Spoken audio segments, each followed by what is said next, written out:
Greetings! If you want to make a 3D model rotate towards where your mouse is, you should continue watching this tutorial.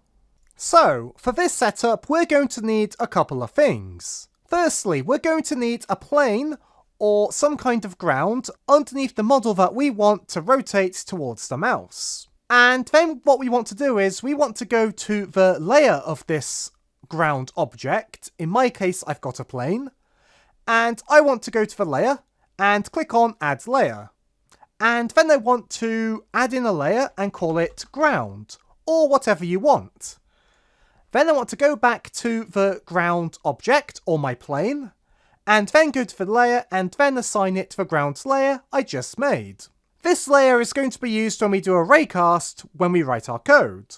After that, we then want to make a script. So we're going to right click in our assets folder, go to create, and then create a monobehavior script. And we'll call it rotate to face mouse. And once you've made it, open it up.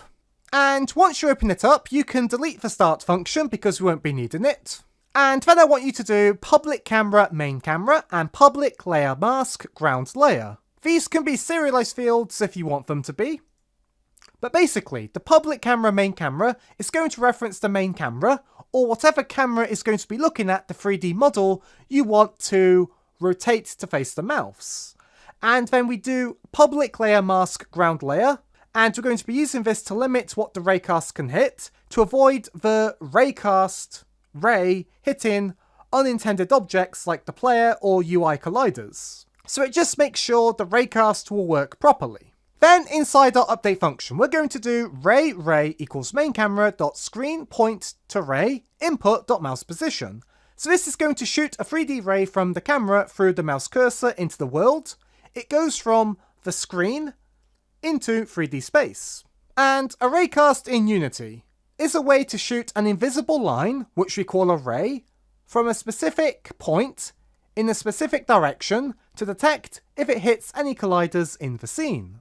And then we're going to do an if statement. We're going to do if physics.raycast ray out raycast hit 100f ground layer. So we're going to be casting a ray up to 100 units long. You may need to change this number depending on your game and how far away your camera is from the ground.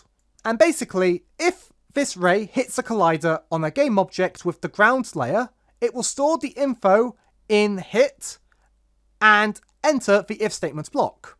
Then we can do vector3 target position equals hit.point, and hit.point is the exact 3D position where the ray hits something, which could be your ground, or a rock, or whatever your ground layer is assigned to. Then what we're going to do is we'll do vector3 direction equals target position minus transform.position, and direction.y equals 0f. So this is going to calculate the direction from the object to the hit point, but flatten the y-axis so the object only rotates horizontally, not up or down. And lastly, we're going to do one more if statement. We're going to do if direction is not equal vector3.0, Quaternion.LookRotation equals Quaternion.LookRotation direction. And then transform.rotation, Quaternion.Euler 0f, LookRotation.EulerAngles.y, and 0f.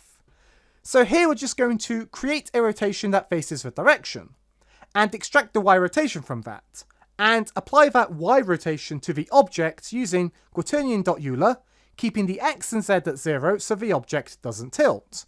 And we're only going to do that if the direction is not equal to vector3.0, because if it is equal to vector3.0, that means we don't need to rotate our 3D object because it's already facing the mouse. And that's all the code you're going to need, so save your work and go back into Unity. And then we want to go to our 3D model that we want to rotate to face towards the camera, and drag and drop our script onto it.